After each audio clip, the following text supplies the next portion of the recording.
Catherine and Frederick. Once upon a time there was a youth named Frederick and a girl called Catherine who had married and lived together as a young couple. One day Fred said, "I am now going into the fields, dear Catherine, and by the time I return, let there be something hot upon the table, for I shall be hungry, and something to drink, too, for I shall be thirsty." "Very well, dear Fred," said she. "Go at once, and I will make all right for you." As soon, then, as dinner time approached, she took down a sausage out of the chimney, and putting it in a frying pan with batter, set it over the fire. Soon the sausage began to frizzle and spit, while Catherine stood by holding the handle of the pan and thinking. And among other things, she thought that while the sausage was getting ready, she might go into the cellar and draw some beer. So she took a can and went down into the cellar to draw the beer. And while it ran into the can, she bethought herself that perhaps the dog might steal the sausage out of the pan. And so up the cellar stairs she ran. But too late, for the rogue had already got the meat in his mouth and was sneaking off. Catherine, however, pursued the dog for a long way over the fields, but the beast was quicker than she, and would not let the sausage go, but bolted off at a great rate. "Off is off," said Catherine, and turned round, and being very tired and hot, she went home slowly to cool herself. All this while the beer was running out of the cask, for Catherine had forgotten to turn the tap off, and so, as soon as the can was full, the liquor ran over the floor of the cellar until it was all out. Catherine saw the misfortune at the top of the steps.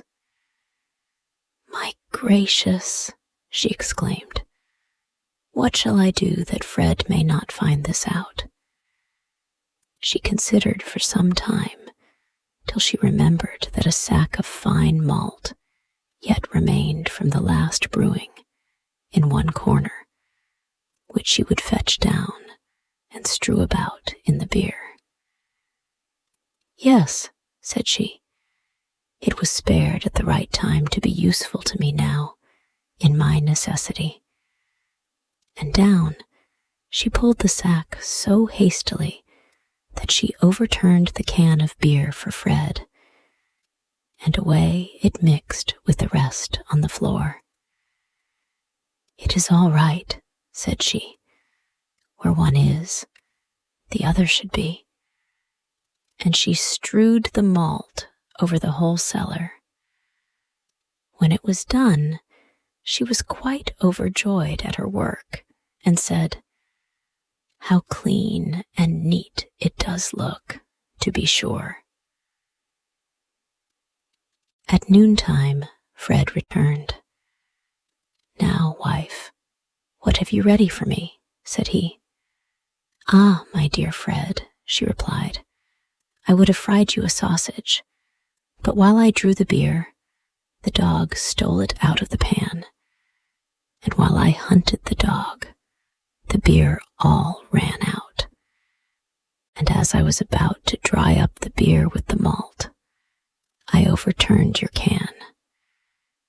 But be contented, the cellar is quite dry again now." "Oh, Catherine, Catherine," said Fred, "you should not have done so. To let the sausage be stolen, and the beer run out, and over all to shoot our best sack of malt." "Well, Fred," said she, I did not know that. You should have told me. But the husband thought to himself, if one's wife acts so, one must look after things oneself. Now, he had collected a tolerable sum of silver dollars, which he changed into gold, and then he told his wife, "Do you see? These are yellow counters, which I will put in a pot and bury in the stable under the cow's stall. But mind that you do not meddle with it, or you will come to some harm." Catherine promised to mind what he said, but as soon as Fred was gone, some hawkers came into the village with earthenware for sale, and amongst others, they asked her if she would purchase anything.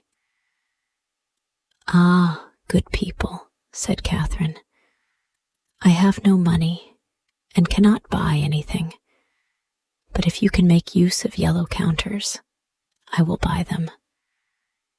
"Yellow counters? Ah, why not? Let us look at them," said they. "Go into the stable," she replied, "and dig under the cow's stall, and there you will find the yellow counters. I dare not go myself." The rogues went at once, and soon dug up the shining gold which they quickly pocketed, and then they ran off, leaving behind them their pots and dishes in the house.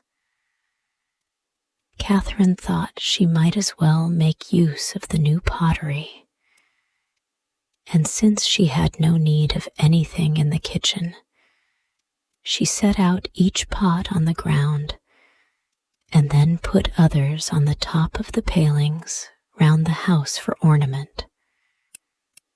When Fred returned and saw the fresh decorations, he asked Catherine what she had done. "I have bought them, Fred," said she, "with the yellow counters which lay under the cow's stall, but I did not dig them up myself. The peddlers did that." "Ah, wife, what have you done?" replied Fred. "They were not counters, but bright gold, which was all the property we possessed. You should not have done so." "Well, dear Fred," replied his wife, "you should have told me so before. I did not know that." Catherine stood considering for a while, and presently she began, "Come, Fred, we will soon get the gold back again. Let us pursue the thieves." "Well, come along," said Fred. "We will try at all events. But take butter and cheese with you, that we may have something to eat on our journey." "Yes, Fred," said she, and soon made herself ready. But her husband being a good walker, she lagged behind. "Ah," said she, "this is my luck, for when we turn back, I shall be a good bit forward." Presently she came to a hill, on both sides of which there were very deep ruts. "Oh, see," said she, "how the poor earth is torn, flayed, and wounded.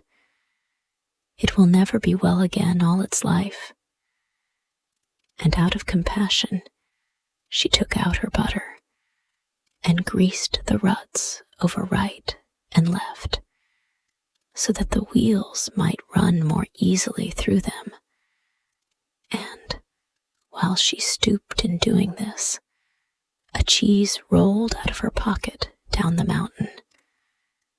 Catherine said when she saw it, "I have already once made the journey up, and I am not coming down after you. Another shall run and fetch you." So saying, She took another cheese out of her pocket and rolled it down. But as it did not return, she thought, perhaps they are waiting for a companion and don't like to come alone. And down she bowled a third cheese. Still all three stayed, and she said, I cannot think what this means. Perhaps it is that the third cheese has missed his way. I will send a fourth, that he may call him as he goes by. But this one acted no better than the others, and Catherine became so anxious that she threw down a fifth and a sixth cheese also, and they were the last. For a long time after this, she waited, expecting they would come. But when she found they did not, she cried out, You are nice fellows to send after a dead man. You stop a fine time. But do you think I shall wait for you? Oh, no, I shall go on. You can follow me. You have younger legs than I. So saying, Catherine walked on and came up with Fred, who was waiting for her because he needed something to eat. Now, said he, give me quickly what you brought. She handed him the dry bread. Where are the butter and cheese? Cried her husband. Oh, Fred, dear, she replied. With the butter, I have smeared the ruts, and the cheeses will soon come. But one ran away, and I sent the others after it to call it back. It was silly of you to do so, said Fred, to grease the roads with butter and to roll cheese down the hill. If you had but told me so, said Catherine, vexedly. So they ate the dry bread together, and presently Fred said, Catherine, did you make things fast at home before you came out? No, Fred, said she, you did not tell me. Then go back and lock up the house before we go farther. Bring something to eat with you, and I will stop here for you. Back went Catherine, thinking, Fred will like something else to eat. Butter and cheese will not please. I will bring with me a bag of dried apples and a mug of vinegar to drink. When she had put these things together, she bolted the upper half of the door, but the under door she raised up and carried away on her shoulder, thinking that certainly the house was well protected if she took such good care of the door. Catherine walked along now very leisurely, for, said she to herself, Fred will have all the longer rest. And as soon as she reached him, she gave him the door, saying, There, Fred, now you have the house door. You can take care of the house yourself. Oh, my goodness, exclaimed the husband. What a clever wife I have. She has bolted the top door, but brought away the bottom part, where anyone can creep through. Now it is too late to go back to the house, but since you brought the door here, you may carry it onward. The door I will willingly carry, replied Catherine, but the apples and the vinegar will be too heavy, so I shall hang them on the door and make that carry them. Soon after, they came into a wood and looked about for the thieves, but they could not find them became dark, they climbed up into a tree to pass the night. But scarcely had they done this, when up came the fellows who carried away what should not go with them, and find things before they are lost. They laid themselves down right under the tree upon which Fred and Catherine were, and making a fire, prepared to share their booty. Then Fred slipped down on the other side and collected stones, with which he climbed the tree again to beat the thieves with.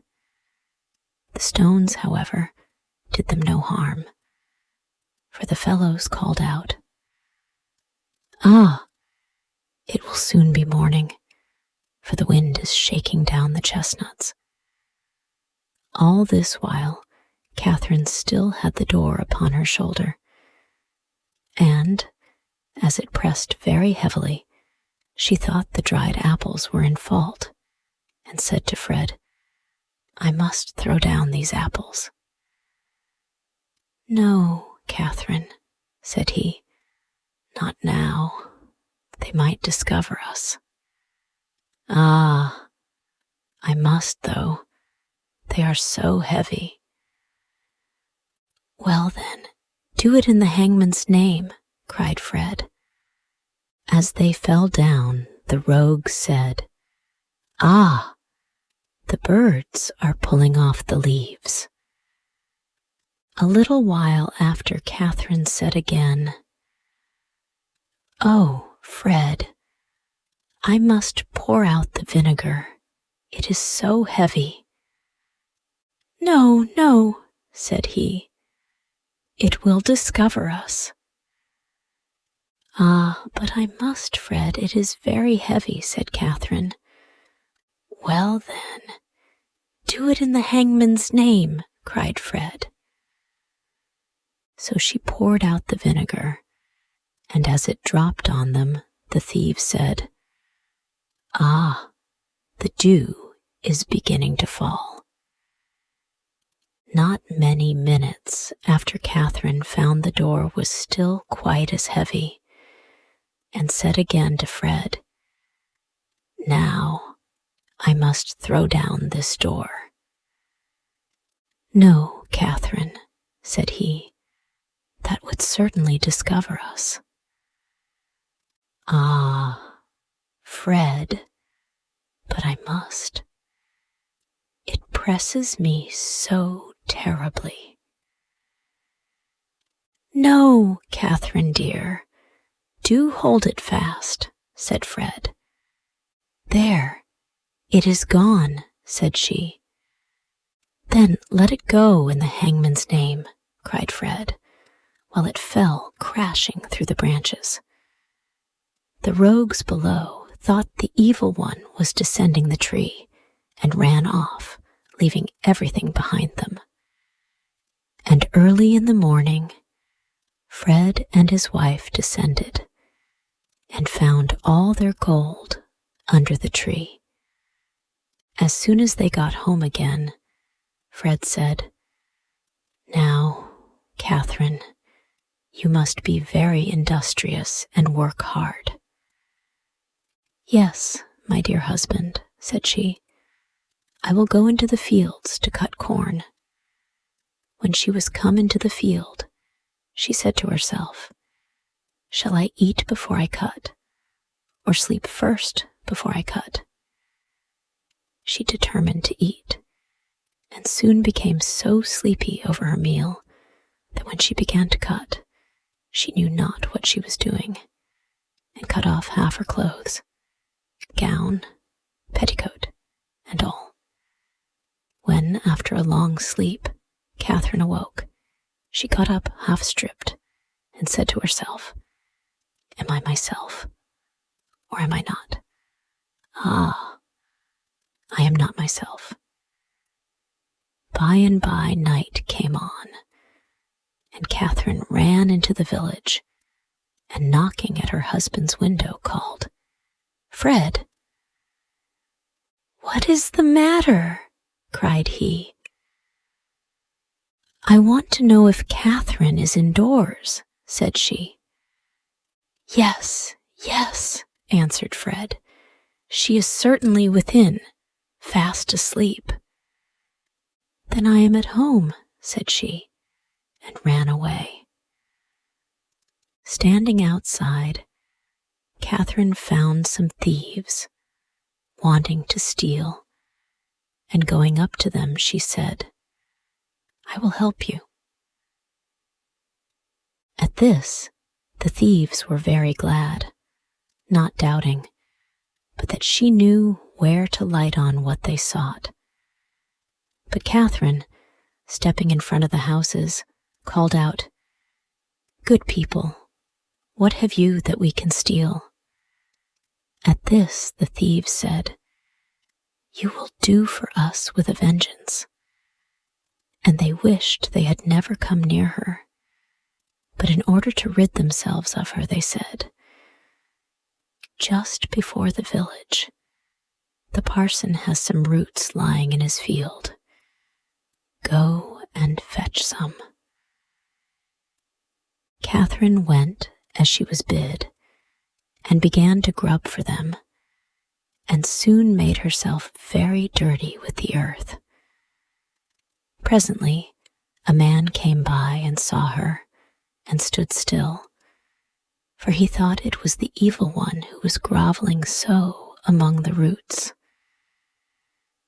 Away he ran into the village to the parson, and told him the evil one was in his field, rooting up the turnips.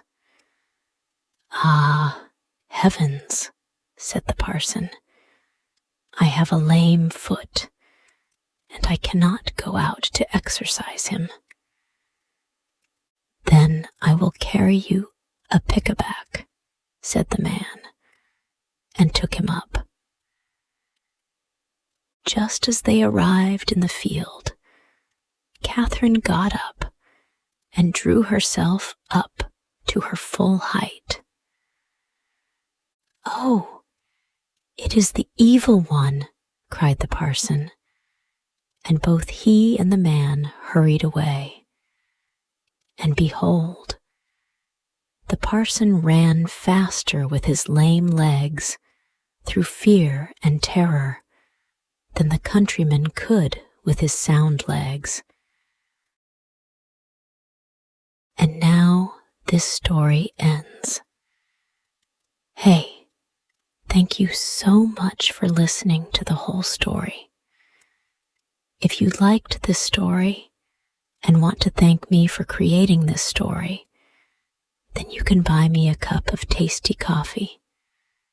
Just join our YouTube channel and be an official member of our family to support us for making even more interesting story videos for you every day.